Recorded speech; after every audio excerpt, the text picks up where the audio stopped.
Oh, Hanaki! Did you know that our souls are connected by fate? What do you know? I'm Yuno Hanaki, the one and only Oiran from Mialun.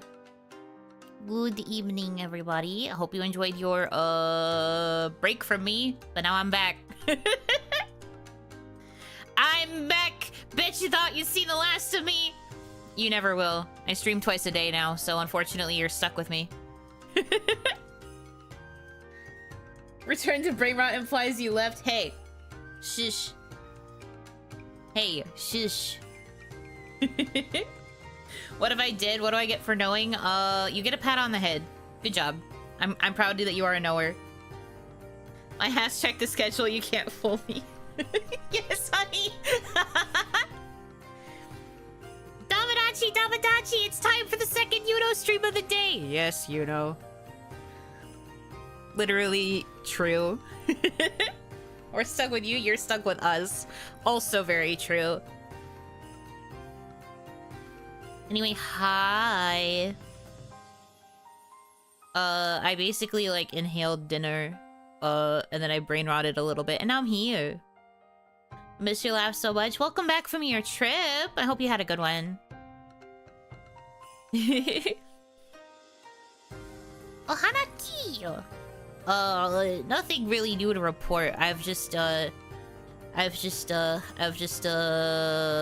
empty. But what about third Yuno stream? I don't think he's heard of third Yuno stream. The secret third Yuno stream, only available this time last year when I was, grinding out for kawaii points. Can you believe? Can you believe? Technically my first stream because I was working during the first one. That is okay. All that matters is that two do exist. What did you inhale? I had a burger. Monday tends to be my burger day. Unless I really crave burger later in the week. But Monday is usually for burger. Burger good. Burger, yeah. I'm sick and the doctor said that a Yuno stream will cure me. Yes. Apparently, allegedly, sources say that listening to Yuno Hanaki yap for like, anywhere from 2 to 4 hours will usually cure you. Of what ailment? Nothing specific. It will just cure you. Burger Mondays should be a thing everywhere. I decree it. This is very true. Sometimes the best way to start off a week is to get a burger. It doesn't matter from where burger. Just as long as you have burger, that is what makes it good. Because you could get like a really crappy fast food burger, or you could get a fancy burger, or you could throw in the secret third option of being able to make your own burger. I can't do that. But for the people who can do that, you can make your own burger. And then that just makes the week feel better because you had a burger.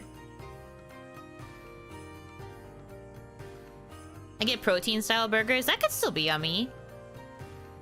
Cheeseburger pizza. See, the thing about cheeseburger pizza is that usually has pickles, and I do not like pickles. But everything else about a cheeseburger pizza would slap. This is true. Next time I get run over by a truck, I'll skip calling an ambulance and just open a Yuno stream. Yeah, you just have to hear my voice go, oh, Hanaki, and it'll heal all your wounds. You won't even have to go to the hospital. You don't like pickles. I don't. I've said this before. Can I put a slice of bread in between 2 slices of bread and call it a bread burger? What is the definition of a burger?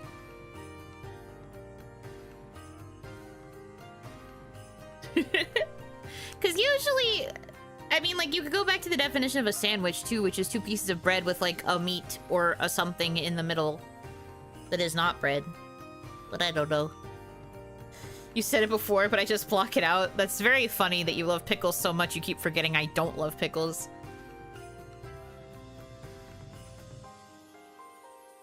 The bad energy of thoughts are strong, but opening a Yuno stream would already solve that. Opening a Yuno Hanaki stream will fix you. Confirmed. A taco is a burger? Well, no, because a taco is wrapped in one connected thing. I feel like with a burger, it's 2 separate pieces of bread. But like tacos, it's always one connected shell of a thing. This has to be a sandwich with a patty. I guess so? I guess? I never really thought about it. I didn't put much thought into these things. Wouldn't that make a sandwich? I mean, yeah. There are some tacos with 2 tortillas. Well, clearly you do not think of them as tacos because you put the tacos in quotations. Hot dog is a sandwich. I would agree with this. I feel like most hot dog buns do kind of break apart because they are very flimsy. Therefore, it kind of makes it a sandwich. Legally, tacos are sandwiches. Right, we had a whole stream where I discovered this. And I think it got turned into a clip somewhere. But yeah, there was like some place that decreed it, so tacos are technically sandwiches. Even though I don't subscribe to this idea. I don't agree.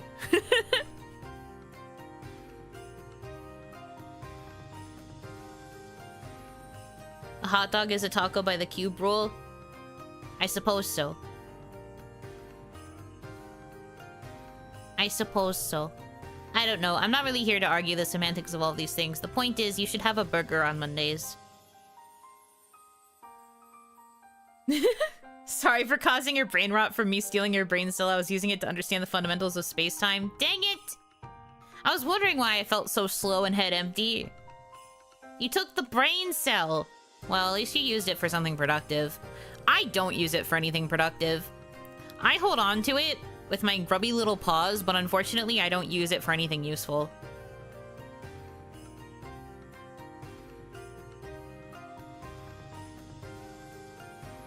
Burger Mondays aren't official holiday. Oh my gosh. Is it technically a holiday if you're celebrating it every week? You just like to hold it? I just think it's neat, me holding up the brain cell. Like in Animal Crossing when you hold up a bug you caught. Look, it's my brain cell.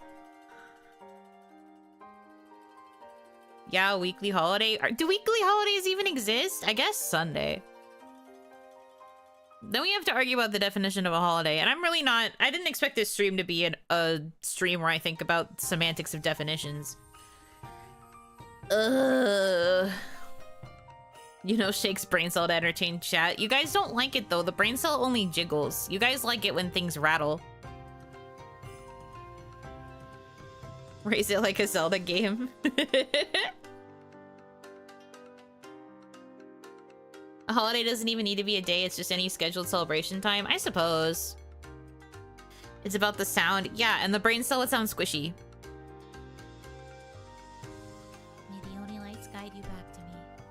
Professor Jamal, thank you for being a member for 12 months of the Oni Lights. Happy 1 year of membership. Ohanaki is a reality marble that heals. Ohanaki! And it's just like healing wave. Real and true. Not to brag, but real and true. Tooting my own horn for that one.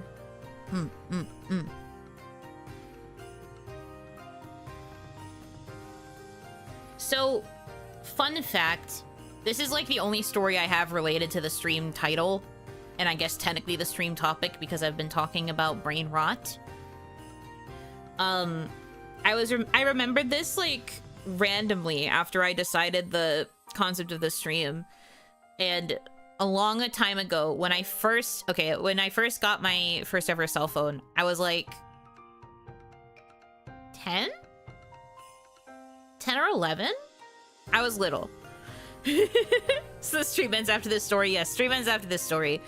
So I was 10 or 11 and I got my first ever cell phone. Not to date myself, but it was a flip phone. But I got to record my own voicemail for the first time ever, right? And I struggled for a very long time because I did not know what I wanted to make my message be. And for a while I just kind of had the default and it was like, hello, you have reached phone number. Please leave a message after the tone. Like the automated voicemail box one. But then I finally decided what I wanted it to be, and I thought I was the funniest person on the planet when I came up with it, but I'll do a recreation for you. And here's the thing, like, I thought of this off the cuff of my own brain, and Just imagine being like, you know, elementary, middle school age and calling up your friend Yuno Hanaki on the phone, and this is what you hear when she can't pick up. Okay. Bring. Hi, you've reached Yuno. I can't come to the phone right now. I'm probably either busy with something or doing something rather silly that's making my brain rot. Please leave a message. I literally used the term brain rot when I was a child. Before it even became like a cultural phenomenon for, you know, consumption of things. TM. It's so stupid. That's impressive. I guess I just knew. 10-year-old Yuno was aware of what my future was going to be. I think I specifically also had a later version that was like, I'm probably either watching anime, playing video games, or doing something else that makes my brain rot. It was something like that. It was very... I thought it was the funniest thing on the planet to mention my hobbies and the fact that I'm probably brain rotting.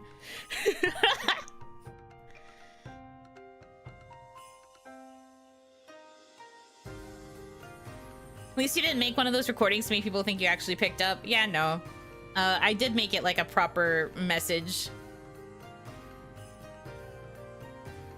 People used to say that about TVs, that anyone watching too much of it would rot your brains. Well, the expression rot your brain did exist, but it didn't become like an actual like verbiage or like a action to brain rot until like, you know, the 2020s. With stuff like that, I would never call you again. Good. Maybe that was the overall my goal, my deterrent to make sure people never called me. Need the featured version video on your channel to be an extension of this. Oh, Hanaki! This is Yuno! Thank you so much for coming to my channel. I'm probably busy watching anime, playing through an otome game, writing or voice acting, or doing something else that makes my brain rot. If you're interested, feel free to subscribe and give a like to this video. Bye-bye! Actual fucking nightmare. I think if that was my channel trailer, I would never get subscribers ever again.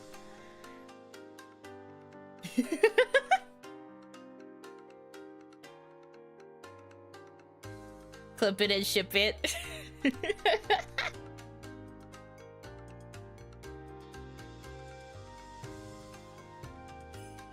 At one point I recorded the ringing tone as my voicemail and people got really mad. No, that's diabolical.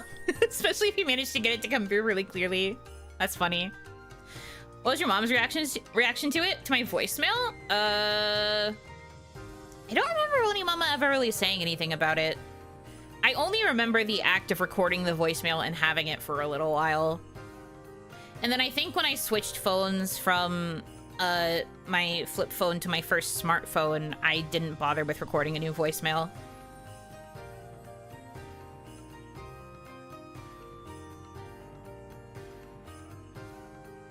I would wish you the best and live off the grid. Time to go live in the forest forever. No cell service. I can't hear any cringe voicemail boxes out here. I don't even have a voicemail box. Make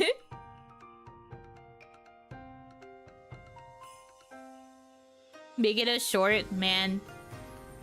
Man! All these ideas for shorts, and then I never make shorts. In the woods, no one can hear you be cringe. If an anime girl is cringe in the woods, is she actually being cringe, or is she not? Can you still be cringe if no one is there to see you be cringe?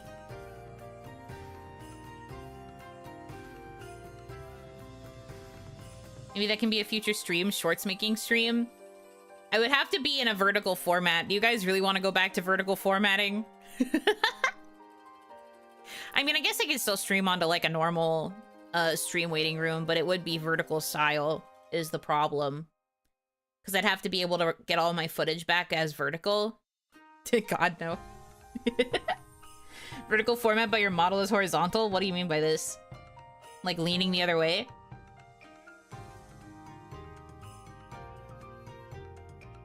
Yes, because cringe can get self-inflicted. This is true. If the anime girl makes herself cringe in the middle of the forest, I guess that does count. But yeah, I don't know. I don't mind the idea of doing a stream dedicated to, like, coming up with shorts ideas. I don't know if we are ready to go back to the world of vertical streaming.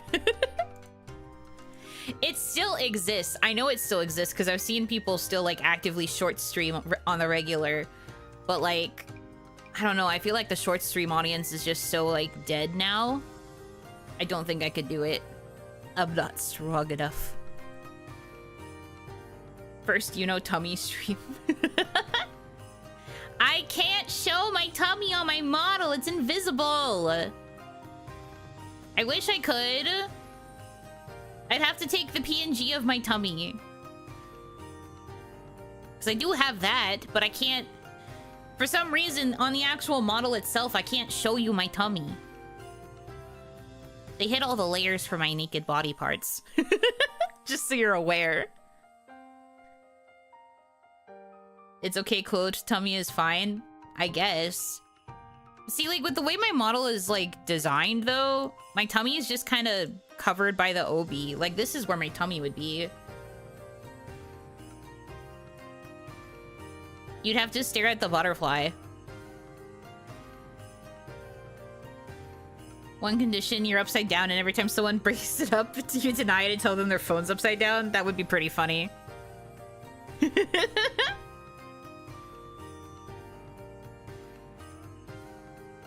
Is 2.0 fixing that? I don't know. I don't really know why they were made invisible to begin with. I guess, like, because they are on, like, the original, like, the 1.0 PSD, but for some reason in the rigging, they're all gone. I guess they didn't want, all the love in the world to her. I guess they didn't want another incident from a certain other formerly kawaii VTuber who accidentally flashed something. I think they wanted to make sure that wouldn't happen again, so maybe for, like, all models that came after, they had to make the parts invisible. The pink creature incident. I didn't want to name names, but a pink creature.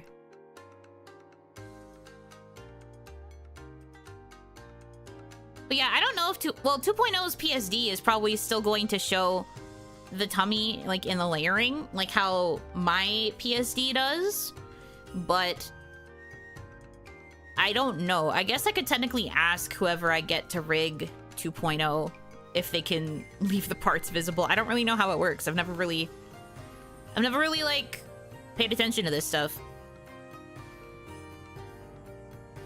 I think there's, like, a whole thing to having, like, a naked version of your model.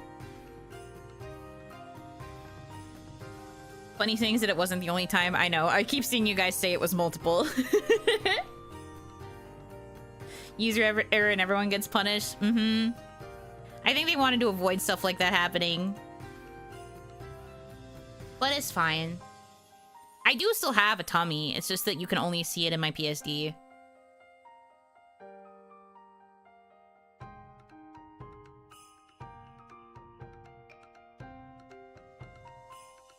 This might be a little bit raunchy for stream, but I do also have a composited version of me.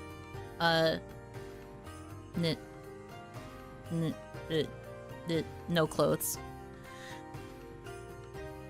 We took the parts and composited them, made them they have the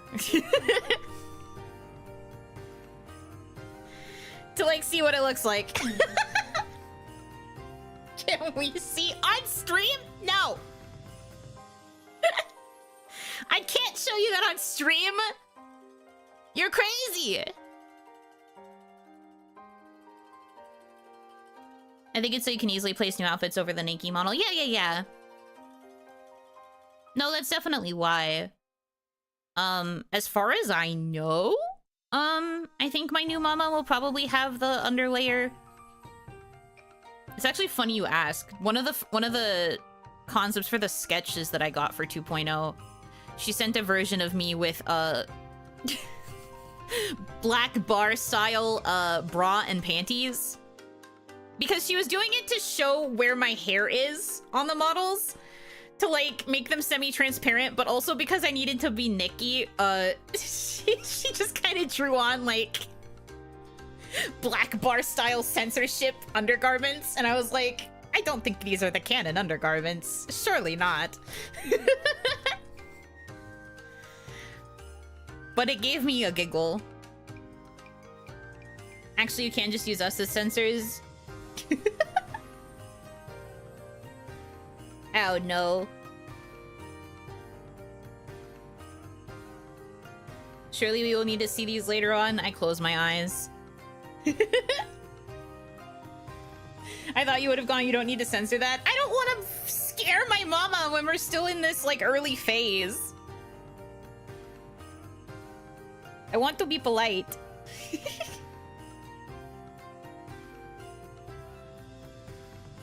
But I also, to be fair, didn't know what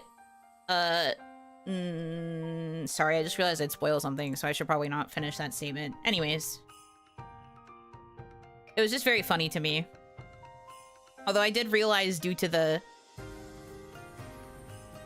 fact that it needed to look like that, I was just like, oh, I wonder if she'll ever design underclothes.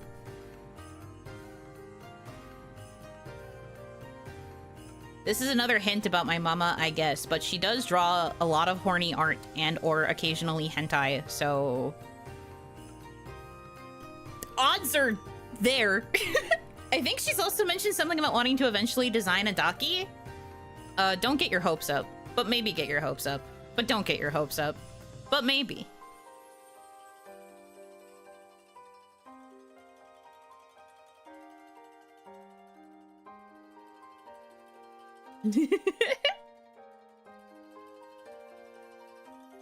Well, yeah, you said she draws onis. She does draw onis. You could have canon underwear. It's possible. Getting hopes up.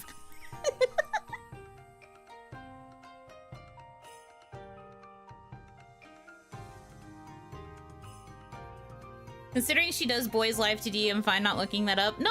She draws a lot of lady hentai as well. It's just that in terms of VTubers, she's mostly been approached to draw boys.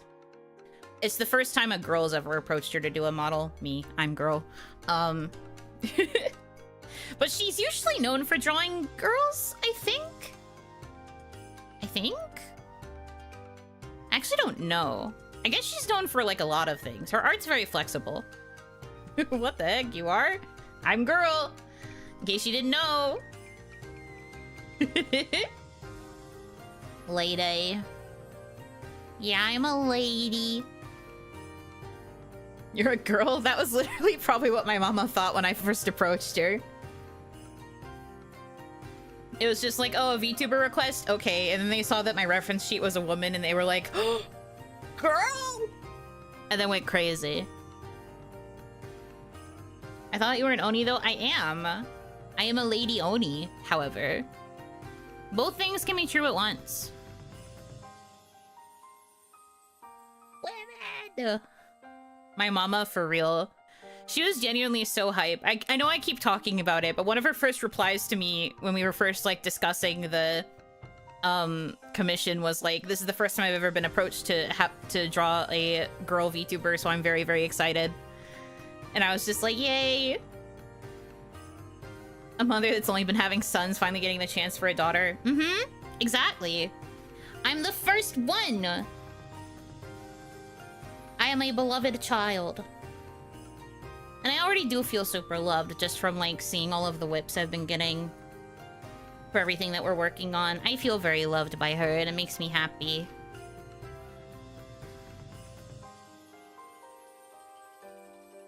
But no, she was really hyped to work with a girl. So I've been doing my best to be a good client because I want her to like me.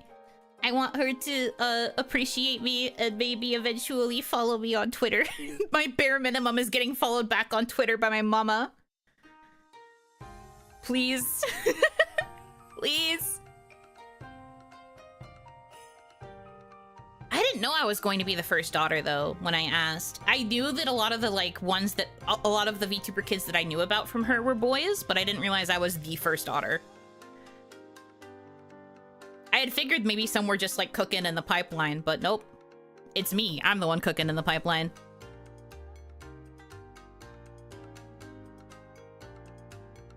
Fan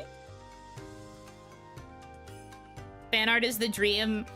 I've seen that my art mama will draw fan art for even VTubers that aren't her kids. She draws fan art for her kids occasionally too. And will like draw special things for their birthdays. But she's like drawn a little bit of fan art for like other VTubers and I'm just like, God, I hope that's me. The problem is I don't know if she's going to watch me much because I'm an English speaker. She speaks Japanese. She doesn't really know English. So I don't know if she'll really watch me that much, but maybe we'll get some doodles. Maybe we'll get some crumbs of things.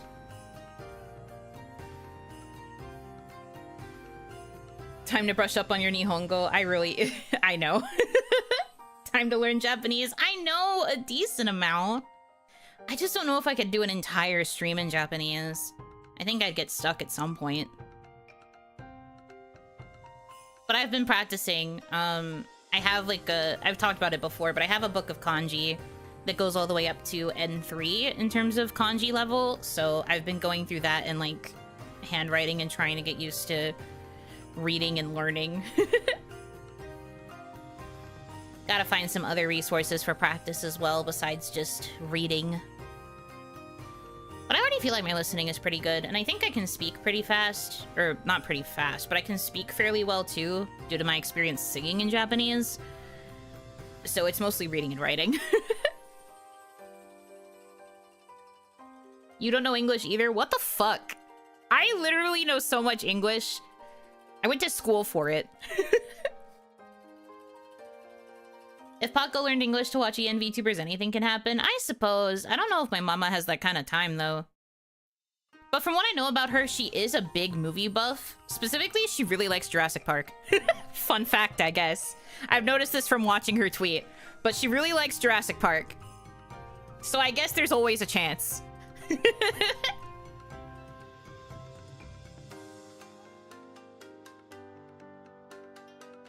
You should know by now that VTuber fans will watch Keep VTubers even if they don't speak their language. I suppose it's true. Ooh, nice dino lover. The first stream after debut 2.0 is Jurassic Park. Watching Jurassic Park because my mama likes it. I've actually seen the original Jurassic Park. I haven't seen any of the sequels, though.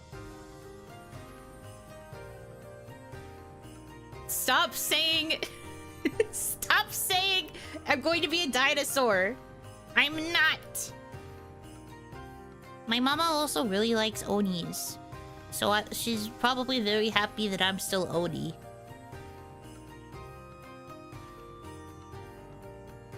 Clever girl. Me. Purple dino Barney? No. I'm not going to be Barney! Wow, dinosaur VTuber can't wait. Stop this. You're almost a Stegosaurus. Man. Can't have shit in this house, bro. You'll be her Oni daughter? Yeah, her one and only daughter. This is very true. And she will be my beloved mama. I'm so excited. Although, I want to make it clear, as much as I'm gushing about how excited I am for my new mama, I still have, like, lots of love and respect for my original mama. It's just that, after we asked for the minor change to my eye color, they basically disappeared and, like, barely interacted with anything when I was in Kawaii. Didn't even announce that I exist. I'm still pretty sure I am my first mama's only child, and yet I was never properly acknowledged. Failure of a daughter, I guess. The change that disowned you.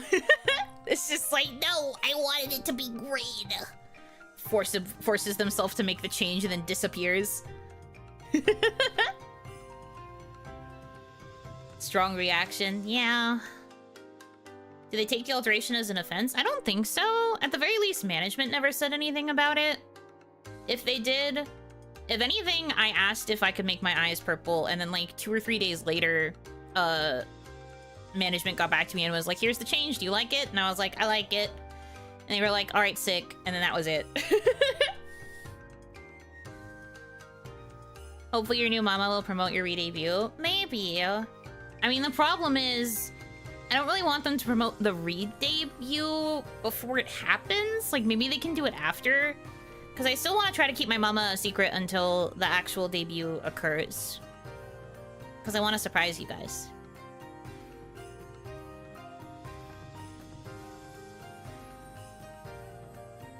This bee is green or she's not my daughter. She just liked green so much. Yeah, I don't know. I'm not really sure what happened. I've heard of examples of VTuber parents not liking the process, so they just don't go back to it because of it being a pain. Oh, I'm sure. And there's also been a lot of cases of, like, particularly working on VTuber models, since there's a lot of parts involved. Having to go back and make any sort of changes, major or minor, can be very, very frustrating. I totally get it. Thank you so much. And I've always seen it from, because, you know, I'm friends with Kaya, and I've seen Kaya make models, not just for herself, but for, like, other people, and she will often complain about it, too. It's a lot of freaking work. Also, let go my ego. Thank you for the $4.20 tip. Haha, nice. You want green eyes? How about wet eyes when I leave? So true. Me crying.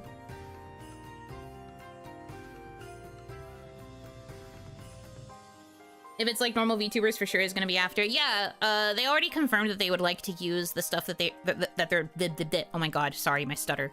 They've already confirmed that they want to use the things that they are drawing for me in their portfolio. So I will probably be formally tweeted as part of the portfolio. Thumbs up. Very hype.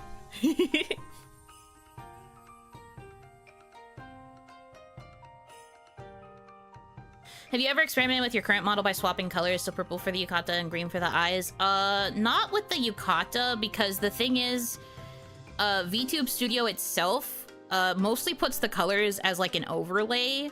So if I wanted to change colors on this, I wouldn't be able to actually change the colors this way. I'd have to recolor the PSD, which is a bit of a pain. And like the source files for the rig would also need to be recolored if I wanted to like move around with it. However, I think I still have the image somewhere. We have the cursed image of me recolored, at least in my eyes. I think what happened was we recolored my hair and my eyes so that instead of green hair, purple eyes, it was purple hair, green eyes. And we've joked about that being proto Yuno. I have to see if I can find the image, though. I don't remember if I saved it to my folder or not. I know I posted it on Twitter.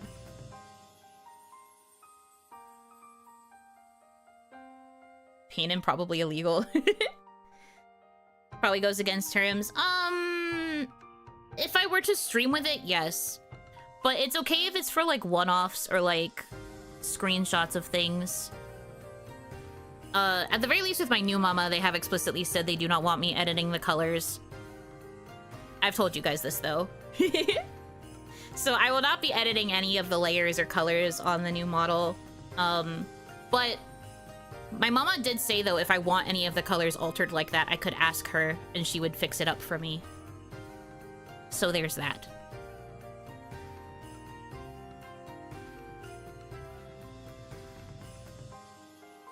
There is that.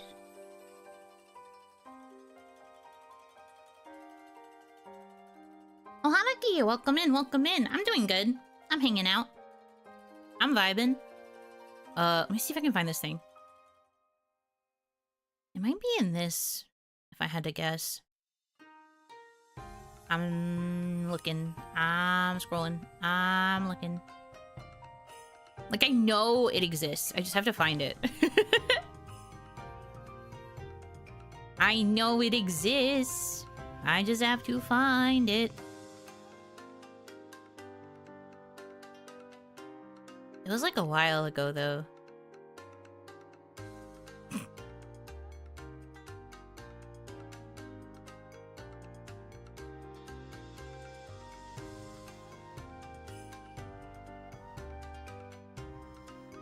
I feel like it would be in here. Maybe I'm wrong. This feels almost too far back. Sorry, I'm talking to myself while I try to find it. Because I don't know where it is.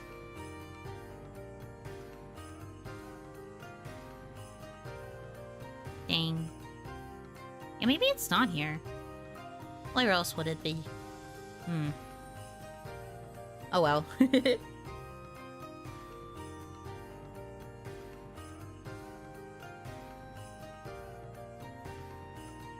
Just calm, guys, just talking to herself. I know. This part's a bit boring, trying to find files. I could scroll my Twitter media feed, I guess, because I know I posted it on Twitter. Well, Twitter's been doing this thing where some images have been, like, grayed out. Which is so annoying, because I try to find specific things, and Twitter's just like, no. What if the thing that gets grayed out is the thing that I needed? You know? How am I supposed to do it? Too much brain rot. But yeah, no, I'm not really planning to ask or like reverse any colors or whatever. Because I'm very happy with the color palette that's been chosen. Obviously, because I asked for it. I asked for this, so I'm quite happy with it.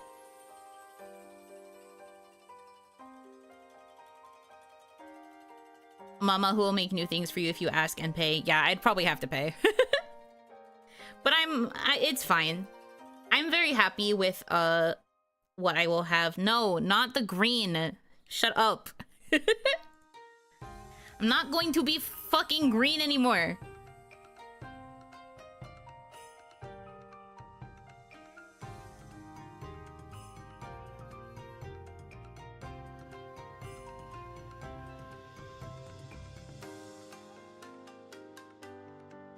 Where in the frick?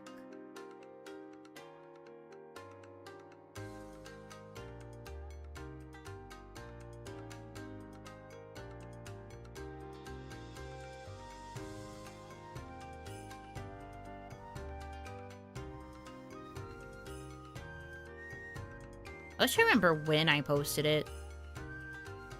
Because that would also be helpful. I could just search by date. I can't find it. I don't think it was this far back, though. Where would it have... I don't know. Whatever. She hates us. Yes, I freaking hate you. No more Yerdmit. Beam that turns you green. Can you stop forcing me to be green, please? The green era will end. You must accept this. And the good news is we will be able to experiment with other colors in the future. It's also just like... One of the main reasons I'm changing color palette too is because otherwise it would just be making a new artist redraw my OG model. And that would be rude. Beam turns you into someone who's okay with being turned green. Yeah, no. Yeah, no. Other flavors of crayon, yes. Sure. As you wish.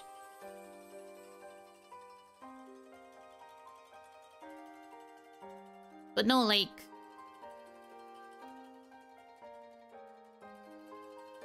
This will open the floor for more experimentation. Ah, here it is! Fucking found it! Guess it was further back than I thought. Damn.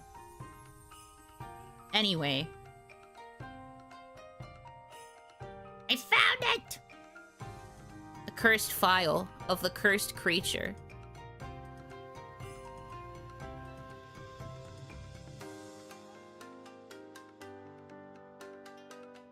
I didn't realize I did it so long ago. The tummy? No. Not the tummy. The example of what I would look like if I was color reversed. Mate.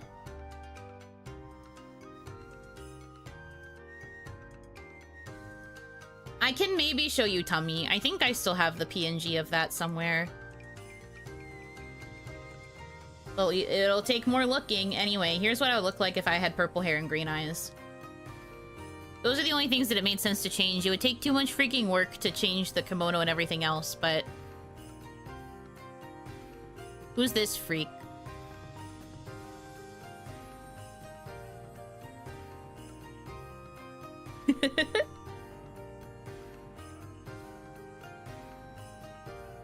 Oh no, she's cute. I mean, I always did like the green eyes. Like, I thought they were pretty. I love green-eyed characters. I just feel like because the rest of me is just so freaking green, it doesn't make sense to leave them green. There needed to be some variety.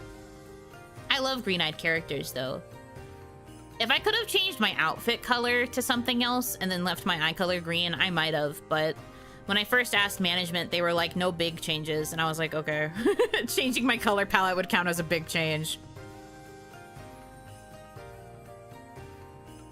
So we just went for audible eyes. Can't believe Yuno got a rebrand, no longer a JRPG streamer, no more comfy games, now exclusively plays Apex and Val. If that day ever comes and I completely rebrand to being a competitive gamer, feel free to take me out back. Feel free to take me out back, out to pasture, because I would actually hate myself.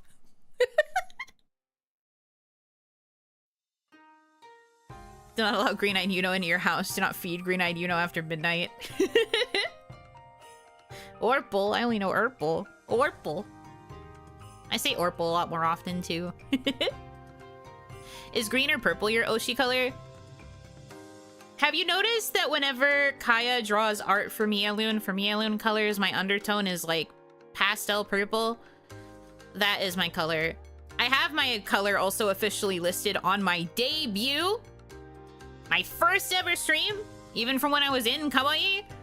And I think I also mentioned it again in my 2.0. But anyway, my official image color is hashtag DCD0FF, which is a very, very, very, very, very light pastel purple. So it's not green. But that's like decades ago. Yeah, I know. In the VTuber lifespan, it's basically the equivalent of like 7 years ago.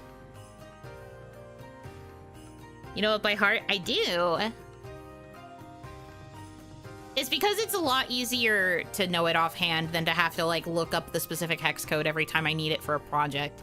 You'd be surprised how many projects are, how many projects ask for like your image color. I thought that was just management making official idol color, not the main model color. No. In the end, we do still choose our colors. It's like... See, it's very funny because I feel like they kind of went back on this with Evamura. But at least when Hana Mizuki was like in this situation, our senpai were like, yeah, choose a color that kind of like contrasts with your main model. It can still go along with how you look, but choose like a shade that can complement you, because otherwise you'd have situations where you would blend in with your chosen color. Like, for example, if Nami decided to be blue, or like if she chose a blue that was too similar to her hair color, she would get super washed out in all of her merchandise because they would have to have the blue background. So we were told to choose colors that were more like complementary and would kind of like allow for some contrast. It would just look better for merch and also for like branding and stuff. So it was like, it wasn't really management mandated. It was also more just like making aesthetic choices that would like look good and like work for us. It'll also confuse the heck out of a live audience with pen lights. Image color is never fully determined by hair color. some people think this because of cases with things like Love Live and whatever, where a lot of their like bolder hair colors automatically denotes that they have a certain color for like their image color, but it don't work like that all the time. Initially, I was thinking about making my color orange because I actually really like orange, but then I was like, I'd look like a fucking carrot. I'd get called the fucking carrot tuber. So I changed my mind and I went for something purple. But I had kind of wanted to be orange initially because nobody else had orange. And I was like, orange is such a good color though. Liking orange, what a weirdo. I love the color orange. Carrot Top, but if he was a girl VTuber. I specifically said I would seem like Carrot Top. And this is a negative. Well, also, when I thought about it, I thought that orange might look a little bit ugly with all the green on me. As much as I love it as a color, I think it still might have looked a little bit ugly. So then in terms of like complementary shades, I chose this really light purple, both because purple looks good with the green, and then also like, because it's super light, it actually goes against the like very dark green. It's like basically the exact opposite on the color wheel.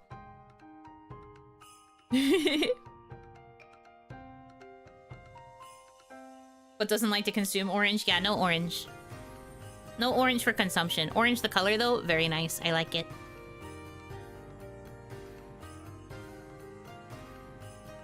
Even in Love Live, the hair color thing isn't that true. Yeah, no, I agree. I agree. It's just that, like, I think idol anime and, like, franchises like that have conditioned people to think that because someone wears a color or has a lot of that color on their person, that means that that's their like, image color.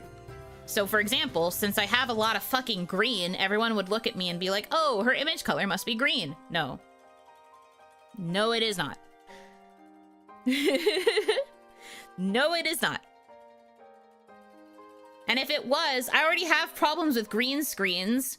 I already disappear on a green screen as is. If I had to be on a green background for like merch production and for like all image association, I would literally disappear. I would just be a face.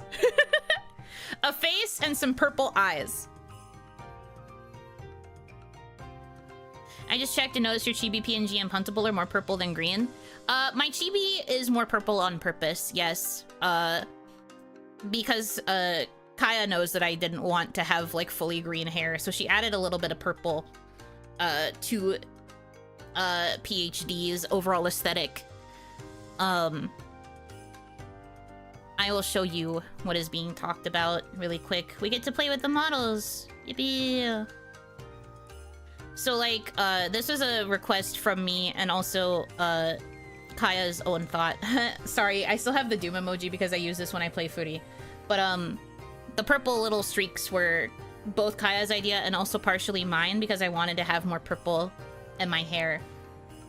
And this was all I was allowed to do because back in Kawaii, I had been warned by my manager that I probably wasn't going to be allowed to change my hair color. They were like, you might want to be careful. Because there's a chance that management won't let you change away from the green. And I was really bummed about it. So the compromise that I talked about with Kaya was just making little purple tips to go with like the back color still being green.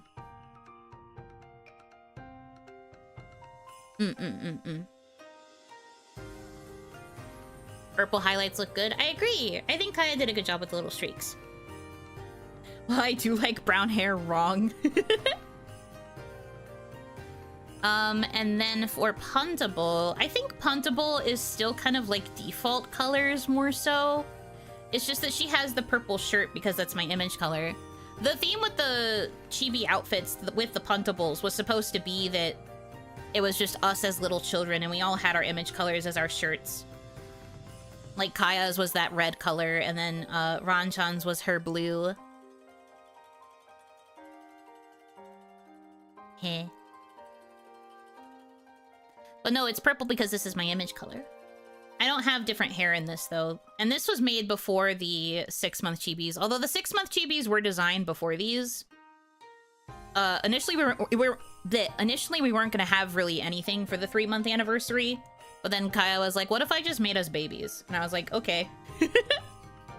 And then the 6-month chibis were the ones where she went more all out with like toggles and details and things.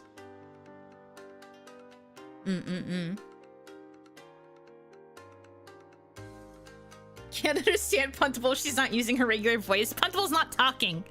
I'm holding her up like a rag doll right now. She is serving as a temporary mouthpiece. Anyway, let me go back to OG. I miss her. Anyway, favorite thing.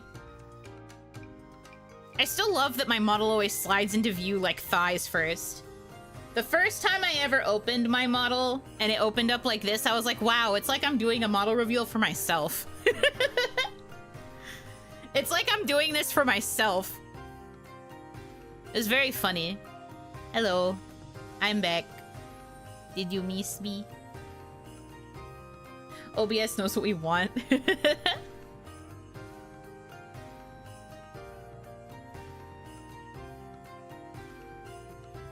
I hope you guys can do a collab sometime after Kaya re-debuts and use your chibis.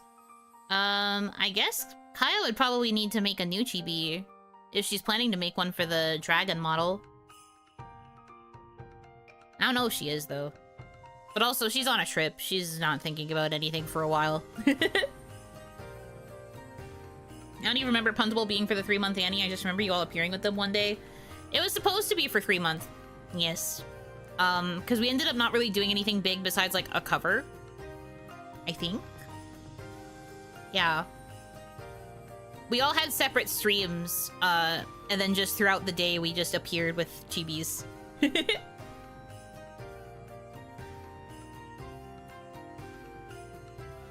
Bring back Puntable? No, not right now. If I bring back Puntable, I'd have to talk like a baby, and I'm still trying to have a conversation with you. Lynn has chibi, otherwise it's 2 chibis. Yes, she has 2 chibis, I think. She has like a pixel one, and then I think she has like a more regular chibi as well, but I've only seen her use it for like shorts. But yes, she has a chibi. So the only one who would really need to get a chibi made would have to be Kaya for herself. But she's already like gone through the ringer with making her new model in general, so I don't know if she's really gonna think about making a chibi anytime soon. It would certainly be nice to. And maybe someday we'll get matching chibis again, but I wouldn't hold my breath if I were you. It's a lot of work. Kaya worked very, very hard under Kawaii because she wanted all of our little anniversaries and moments to be special, but now that we are all indie, and we do still technically have branding as Mialoon, I just don't know how likely it will be that she will be able to put in that same amount of time. And, you know, big girl job. Big girl responsibilities. Yeah, big girl jorb.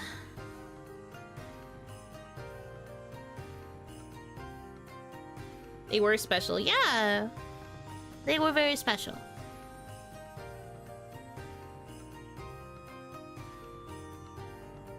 Can't wait for any collabs anyway.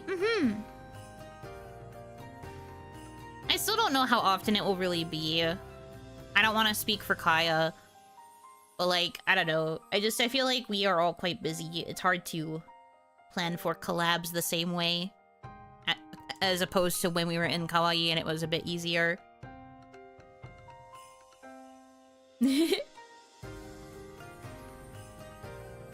Are you and Lynn keeping in touch with her every now and then to see how she's doing, non-streaming purposes, of course? You mean talking to Kaya? If so, yes. If anything, Kaya is the one who will message us first. Lynn and I are both the types to kind of like keep to ourselves when we're not working on group projects with other people. We're just kind of vibing and doing our own thing. Meanwhile, Kaya is the one who's like, hey, we should do this. Hey, we should work on this. Or I had an idea for this. What do you guys think? We will occasionally like speak up in the chat separately, but admittedly, Kaya's usually the one who messages us first. But we still keep in contact, obviously. We know what's going on with each other. 3 players is almost the ideal amount for many multiplayer games, so you're good on collab ideas. Yeah, for sure. If we ever decide to do gaming. Kaya the extrovert drags the two introverts along. Kaya is good at faking extroversion. She's more introverted than you guys realize, I feel. But I do think that she is really good at taking initiative and, like, being the ideas person. Which I guess is kind of an extroverted trait, but I think it's more just, like, she's just good at being a planner. She organizes well, and she's not afraid to send that first message to be like, hey, how's this coming along? Keeping track of deadlines and all that. Is she the extrovert online and introvert offline? I think so. I would say that about her, yeah. She seems more extroverted than she actually is my main point. The only actual extrovert I've seen in VTuberdom is Hiyori. Yeah, Hiyori is literally an extrovert in every sense of the word. The amount of times I see her talking about hanging out with other VTubers like IRL, I'm just like, girl, how do you have the energy to do all that and then also stream? I stream to get my socialization, and then I'm tired after the, like, 3 or 4 hours that I yap. I'm just like, all right, socialization done for the day. No one talk to me. Don't even look at me.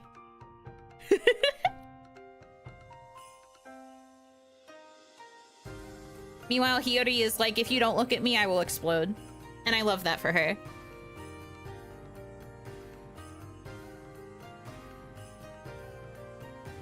She's like, chat.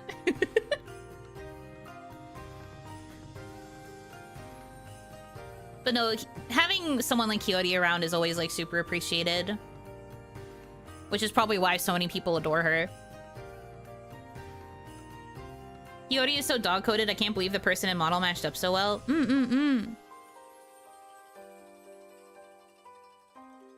Yeah, I think they did a really good job giving her that sort of aesthetic. It suits her a lot. Wait. Hanaki! Welcome in. Having to rest her voice is like torture for her. Hey, it was torture for me too. That's one thing we can agree on. I love yapping into the void. Hiyori likes to yap with other people. She's really big on, like, collabs for that reason, I think. She likes to bounce off of other people and have conversations. I'm really good at just yapping into a void. Probably because I'm used to being alone, and I do sometimes talk to myself when I'm alone too. So, like, I'm good at solo yapping. I can carry a conversation into the void. Damarashi, you're a void. Us void. Yeah, you void. But there have also been times, like, I've actually legitimately had conversations to myself for hours. There was one time I literally just talked to myself out loud, almost like I was streaming, but not really, for like 2 hours while I was doing some cleaning around the box. And then I realized what I was doing, and I was like, I literally just did a whole stream to nobody. What is my problem? I'm crazy!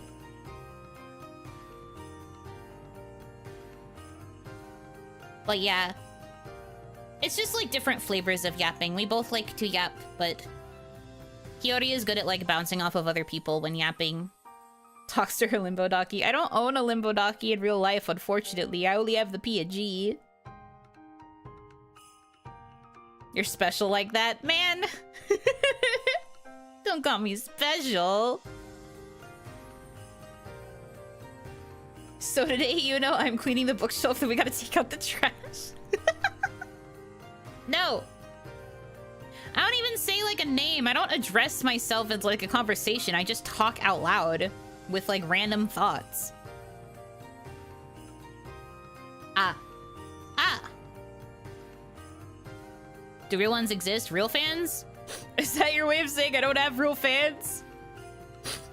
You don't have to point it out to me. I've been doing that already. Chat, are we cooked? Chat, am I cooked? I say to nobody. Draws face on a pumpkin. You're limbo now. It pans over to the pumpkin. The face is just, like, really bad scribbles. Real limbo dockies? Oh, okay. If so, no. There's no real limbo docky, unfortunately. I wish. Where's the merch? I want it. But they haven't made one yet, no.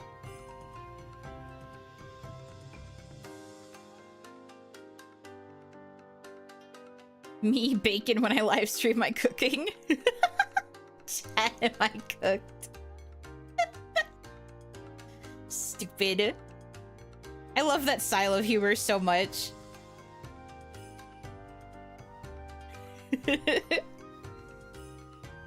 What's wrong with them? Get on it. I think the problem is that if they made one for Limbo, they'd probably have to make one for the other love interests, and it would make sense for a lot of them to be in Daki poses, but that would be a lot of extra art to have the artist draw. But I think that they would be willing to draw it, probably, so I'm just like, please? Please? You literally set it up so much, there's so many I just let go so it doesn't overdo itself. I'm glad that we have the same sense of humor, because I do that to myself all the time, too. I say a collection of words that sounds funny together, and then I come up with, like, the literal joke with it, and it's just silly. Would you want the Dakis to have a spicy side or not? I'd want the Dakis to have a shirtless side. Maybe unbuttoned pants, but they don't have to be unzipped. They don't have to be in underwear, either. Shirtless, though, please. All of them have, like, a decent amount of muscle, so... at least shirtless. I guess for the shyer ones, maybe they could have unbuttoned shirts. So it's like peaks of chest, but not all the way.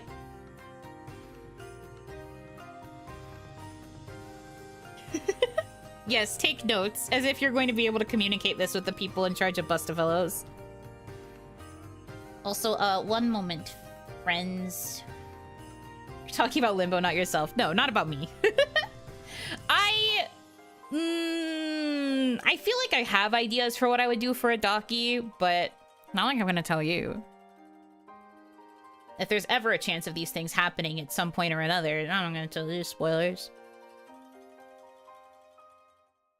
Hey, wait, hold on. I have to go grab something real quick. I'll be right back. I'll return soono.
An offering.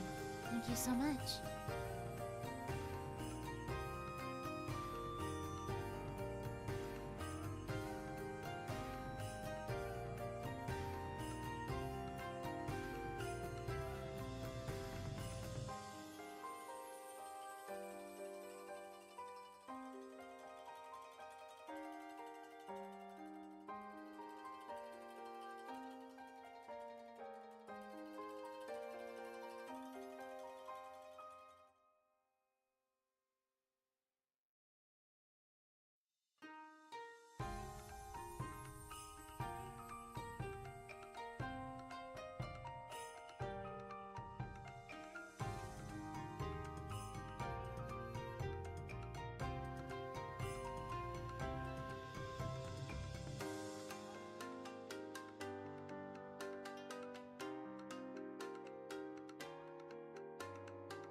What are you guys talking about?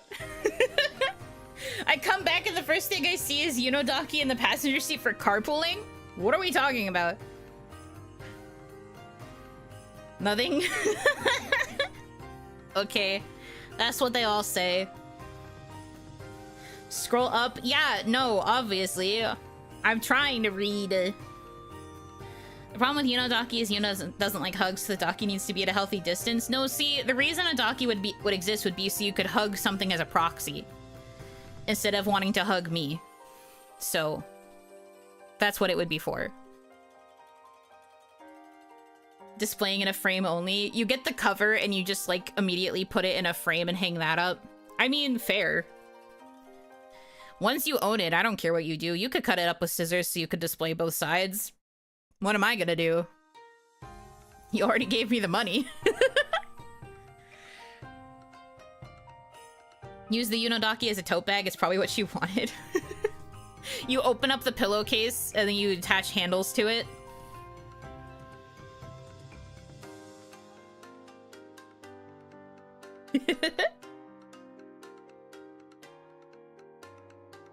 Can we have a Daki and still want to hug you? Yes, but whenever you want to hug me, you hug the Daki instead and you will feel better. You'll put a limbo Daki in your car and drive it around. This is the truth. If I drove? See, the problem is Limbo has a license and I don't. In an ideal world, I would only get a Daki if it would drive for me, because I don't want to drive. Just you, me, the Daki, and this brick anti-hug wall you built between us. That's me. You and the Daki are on one side, me on the other.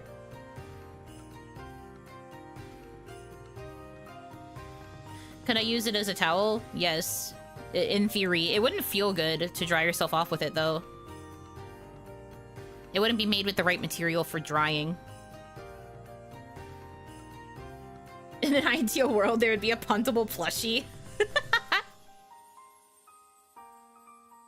I would want a plushie of Puntable to have, like, crumbs on her face or, like, a jelly stain or something to make it obvious that she ate something messy. It wouldn't feel sticky, but her hands would be Velcro, so you could stick her to other things to imply the stickiness.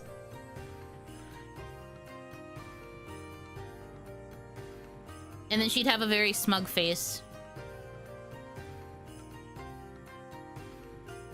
Puntable stress ball.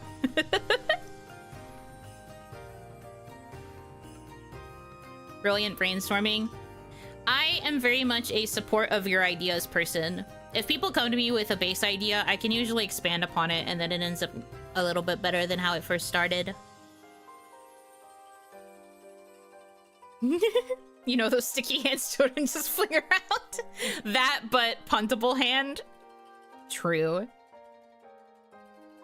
Puntable punching bag? No! Stop wanting to kick the child! If I bought that, all my sweets in the house would instantly disappear. Yeah, and you wouldn't know where they went. Such a mystery. Keys on her hip with a broken Tupperware lid as a hat.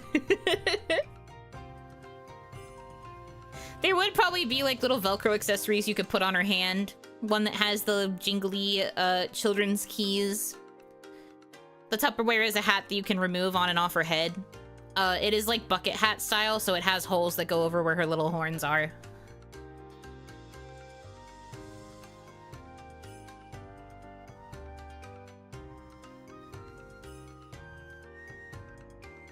You were holding her and using her as a psychic mouthpiece. We can't punt her. Yeah, no, don't hit her. Enjoy your run. I was holding her gently when I used her as a puppet. Unlike you guys who are like, I want to throw this child into the sun. I have never once wanted to throw Puntable. Why is she called Puntable if we're not allowed to punt her? Because it's the only way to differentiate between her PhD and the OG Yuno. Also, because Kaya labeled all of the models as Puntable, the literal label for the file is Yuno_Puntable. That's her name. Why not Small? Because she was not labeled Small. These were never labeled small. They have always been called puntable.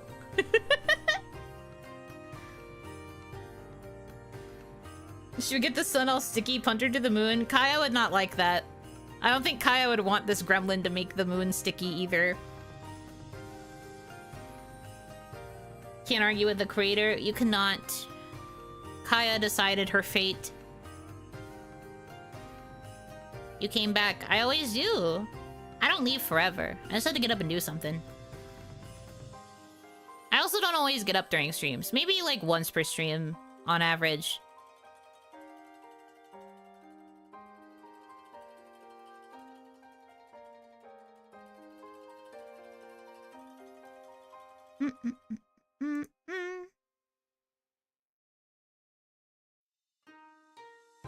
Puntable's name will never stop making me chuckle. She's cute. We might get to this stream. I don't know, maybe. I still have plenty of water, so... who knows? Despite me yapping so much. I swear, this girl does nothing but yap, chat. Does she do anything else? All she does is sit there and talk about random things nobody really cares about.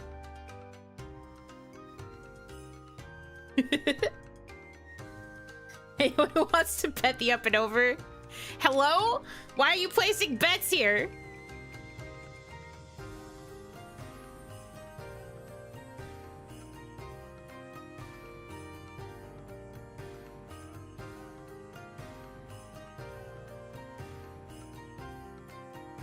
This is so messed up. I bet up. What the frick? I miss my wife, Tails. I also miss my wife.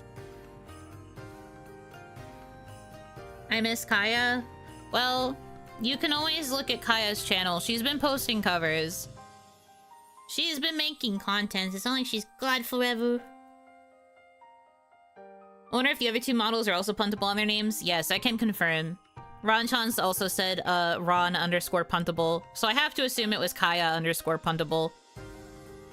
I don't have their puntable files, but I can confirm from the chat, I believe, that they were all labeled puntable.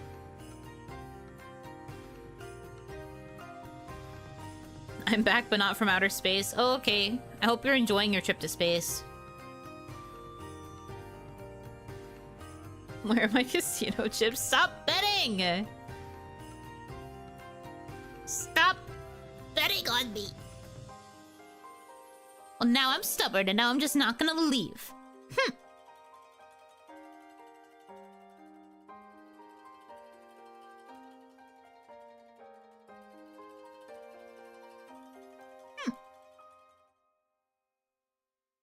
Yeah, that's what I said. We have Greeno forever. Please do not call me Greeno.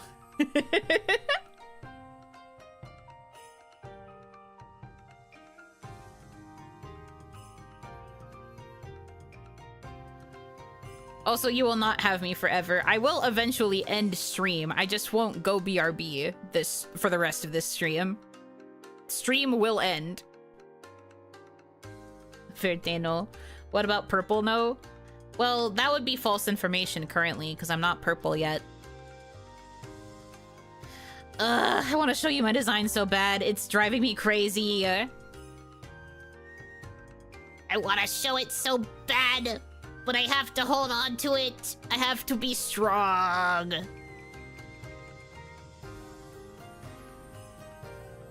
When Yuno leaves, she becomes missing. No.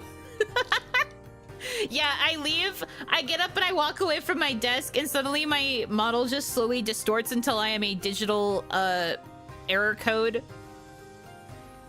Pixelated block. You're so right.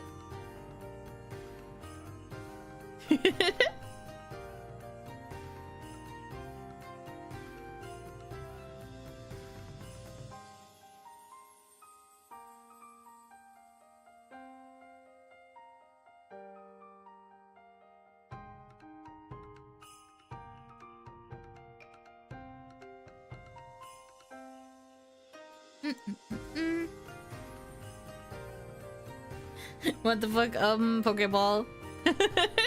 I don't think a Pokeball will work for catching. Trades to a copy of Pokemon Gold. Oh, neat, a Lugia. I'm a Lugia? I guess. When we take the brain cells, she becomes you don't know. It would become I don't know, because I'd be the one who no longer has the brain cell. Okay then, Master Ball. What the frick? Fine, I guess. You just got my RNG skill issue. I don't think you can catch a missing one with a Pokeball. I'm not drawing that. Okay, don't. You don't have to. There are probably so many other things you could use your drawing skills for. So many much better things. I also don't really wish to be caught by a Pokeball in general. But anyway, I'm not a missing no. Because I'm here, so I'm here no. What's this? The Master Ball has been blocked by a dragon girl. So you caught Kaya instead?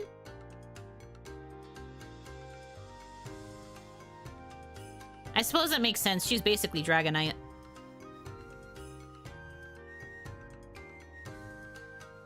Present, no.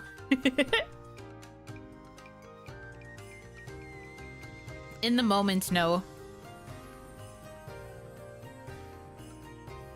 That's just me when I say I'm not somewhere. She canceled it, we only get one. Oh, she flicked it with her tail and broke it. That's crazy. Breaking the Master Ball.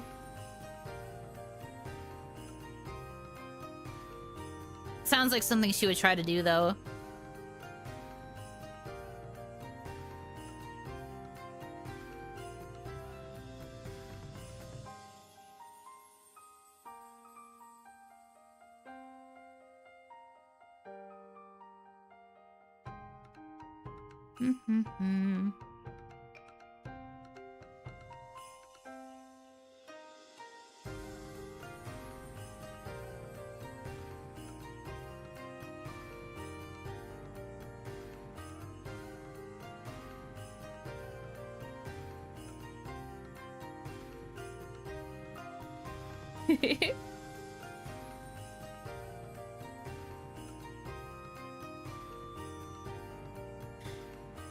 You can't use I don't know, that's part of the Pokemon gym leader streamer's put on her name greeting. Well, I didn't say I don't know, I said I don't know. That is legally distinct.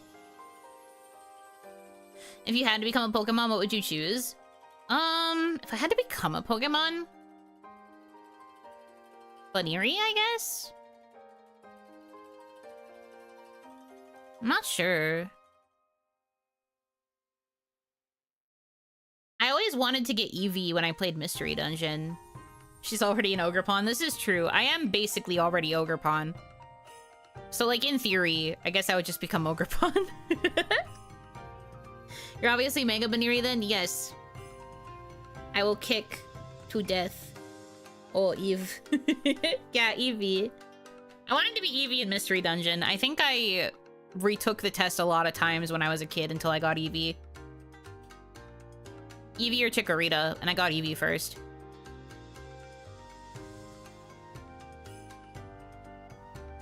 Oh no, I like Mega Lopunny. Super good. Geodude. Do I look like a Geodude to you? That is not correct.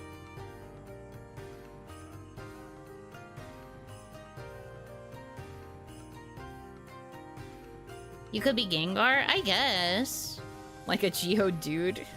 I just joined, but I'm gonna say Lurantis. Lurantis isn't a bad pick. I do like it as a Pokemon. Geodudette. No, I don't want to be a Geodude. You say the thump noise from Mario? I don't actually know what it sounds like. Alright, let me see if I can find a sound clip.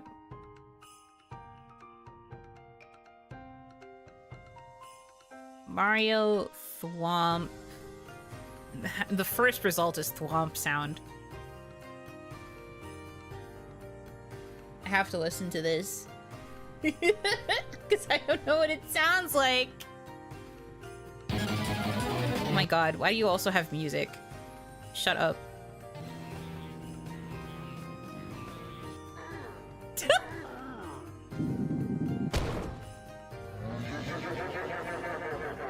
Yeah. It really is just an erg. That's very funny. It's very guttural.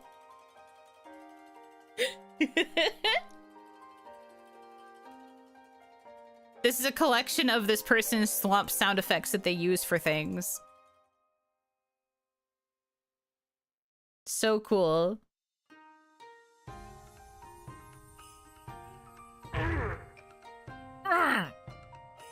Yeah.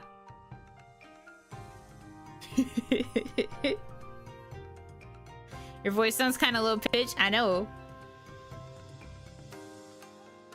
He has one goal in life to as he should. I also have that goal in life. That's me getting through anything ever. 1 hour of silence occasionally broken by Mario 64 thwomp sound effect. I love those fucking videos. You know those like streams that some people do where it's just like every time I fall in a game or every time I die or whatever, they add another hour of silence broken by random noises thing until they're just overstimulated? I would do that. I love those. They're so funny.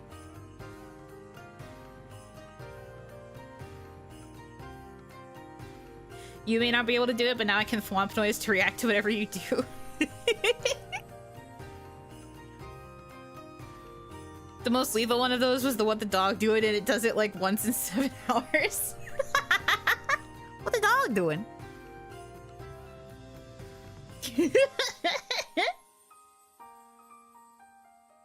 How make sound? Diaphragm? No. Lower growl, like from the appendix. It's so true. Really, really low. Can you do a Zatsu with like 10 blank hour silences broken by blank sounds? I could. Next free stream, but every time you die, you put Mario 64 falling sound effects.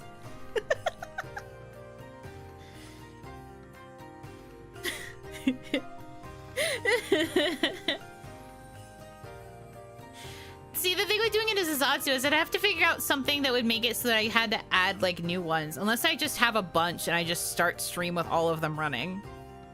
Which would also be very funny. Dying Lego Yoda is my favorite. I feel like I've heard this, but I'm going to look it up. Dying Yoda, Lego, Star Wars. Oh yeah, this sound! I know what this is. I'm going to laugh really hard. Why does it sound like that?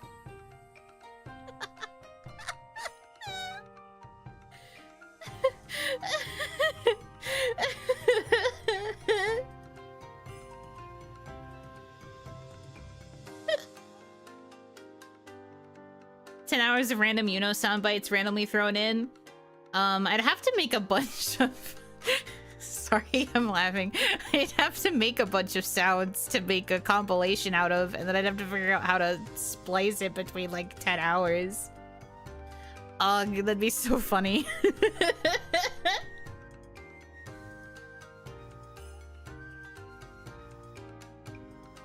Imagine Yoda falling into a void with that sound effect. I know, it's pretty funny.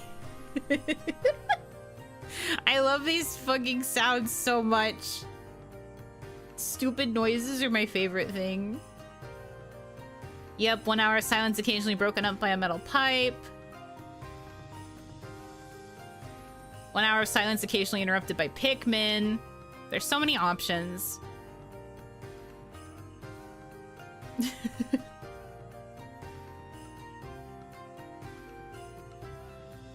You know, soundboard win? I mean...